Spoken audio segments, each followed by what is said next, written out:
Good evening. এখন যাচ্ছি ছেলেকে পড়ার থেকে আনতে, তার সাথে মাছের অ্যাকুরিয়ামের দোকানে যাব। কালকে মাছটা মরে গেছে, অ্যাকুরিয়ামটা ফাঁকা, তাই কিছু মাছও কিনে নিয়ে আসবো। তাহলে চলো বেরিয়ে যাই, টাইম হয়ে গেছে।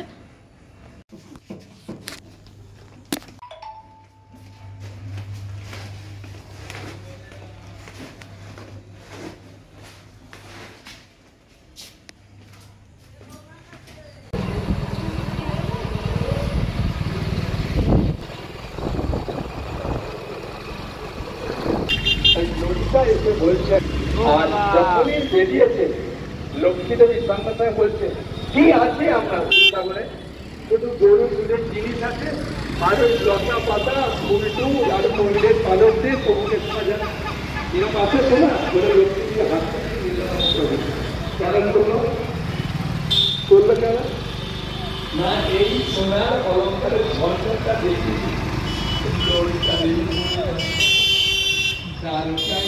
কিছু আছে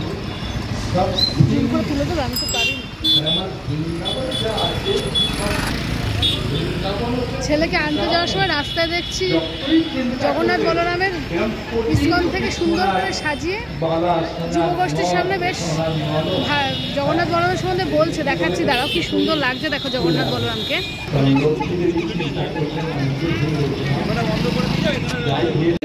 আর নিয়ে যাওয়ার বেলায় নিয়ে না পেটা মার মার বলে খুব পান্ডারা মারবে লক্ষ্মী দেবী, মেরে টেরে হাত পায়ে দড়ি বেঁধে মায়ের চরণে ফেলবে, এই মাকে প্রণাম।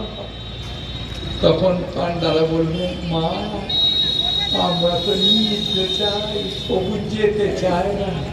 ও প্রভু যেতে চায় না এই রথটা কারণে তখন পান্ডারা মানে লোক পান্ডারা তারা বলবে তো এসেছে বললো তাই রথ ভাঙ ভাঙ আর যেতে হবে না ভাঙ। হ্যাঁ, যখন বাড়িতে স্ত্রী রেগে যায় স্বামীর সামনে দু চারটে ভেঙে যায়, তার স্বামী কি করে চুপচাপ থাকে।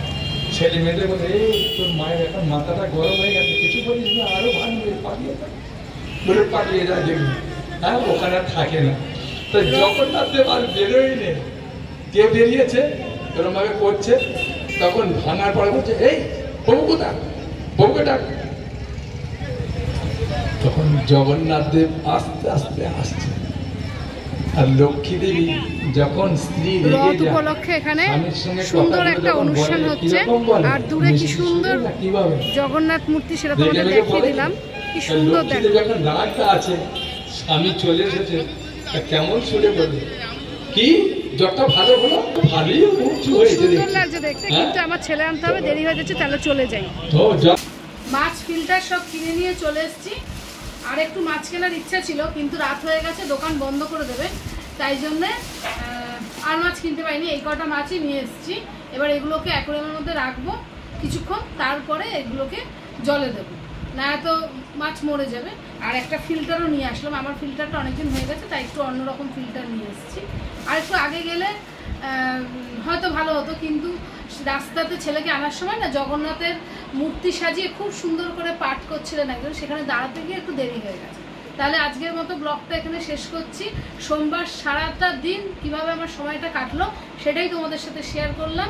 তাহলে সবাই ভালো থেকো, হাসি খুশি থাকার চেষ্টা করো। আর আজকের মতো ব্লগটা এখানে শেষ করছি। Tata, good night.